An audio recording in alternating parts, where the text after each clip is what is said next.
ఇంద్రసేనారెడ్డి కూడా బీజేపీ వాళ్ళు ఎట్లుంటారు అంటే ఏ పార్టీ పని చేసుకుంటూ పోతే ఎప్పుడన్నా అవకాశం కల్పిస్తారన్న ఆలోచనలు ఉంటారు. వీళ్ళు ఆ ఆలోచనతో ఉన్నారు కాబట్టి వీళ్ళకి పదవులు వచ్చినాయి.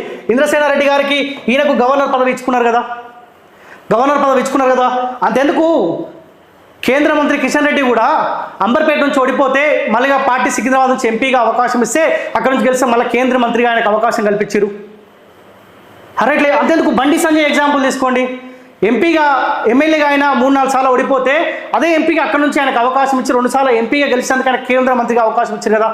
బండి సంజయ్కి ఏమైనా బ్యాక్గ్రౌండ్ పొలిటికల్ బ్యాక్గ్రౌండ్ ఉందా?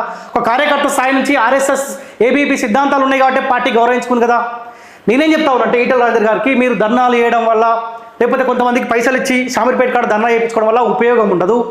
ఇప్పటికైనా చెప్తా ఉన్నా మీ రాజకీయ భవిష్యత్తు 100% మంచిగా ఉండాలనే కోరుకుంటా. ఎప్పటికైనా సరే మంచి వచ్చాడు ముద్రాజు మొత్తం న్యాయంకాలే ఉన్నారు, నేను కరడు కట్టిన బీసీని అని చెప్తారు కదా.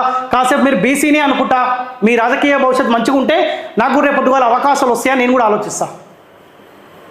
కానీ మీరు ధర్నాలు చేయడం ద్వారా ఏదో పదవులు వస్తాయి అనుకుంటే పొరపాటు. నాకు ఇన్ఫర్మేషన్ ఏంటంటే కొద్దిగా ఒక 1 నెలనో 2 నెలలు కాస్త సైలెంట్గా ఉంటేదన్నా ఒక పదవి ఇద్దామని పార్టీ ఆలోచించిందంట.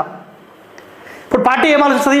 అరే ఈటల రాజేందర్కు అధ్యక్ష పదవి ఇవ్వకపోతే ఉండడా అని పార్టీ కూడా ఆలోచిస్తుంది కదా. మీరు అప్పుడే ఒక మెసేజ్లు లీక్ చేసుకొని కార్యకర్తలందరినీ షామీర్పేటకు తీసుకొని వచ్చి ఇక్కడ ధర్నా చేయించడం వల్ల అరే ఈయన పార్టీలో ఉంటట్టు కనిపిస్తలేదు. ఒకవేళ అధ్యక్ష పదవి ఇస్తే కూడా ఏ అనుచరులు అయితే ఏ ఈటల మనుషులు అయితే షామీర్పేట కాడ ధర్నా చేస్తారో వీళ్ళంతా కరడుగట్టిన కాషాయవాదులు దూరం చేసే అవకాశం ఉంటుండే అన్న ఆలోచనకి ఇప్పుడు వాళ్ళు 100% వస్తారు కదా. ఇక్కడ మీకు వచ్చే పదవిని కూడా మీరు చేతారా పోగొట్టుకున్నారు. ఇప్పుడు కరడుగట్టిన కాషాయవాది ఏ ఒక్కడు కూడా షామీర్పేటలో కనిపించాడు. మీరు చూసుకోరు. కరడుగట్టిన కాషాయవాది ఆర్ఎస్ఎస్ లేకపోతే ఏబీపీ బ్యాక్గ్రౌండ్ ఉన్న ఏ కార్యకర్త కూడా షామీర్పేటలో ఉండరు. ఎవరు ఉంటాయి అంటే ఆడ జై ఈటల అనేటోళ్ళే ఉంటారు అక్కడ.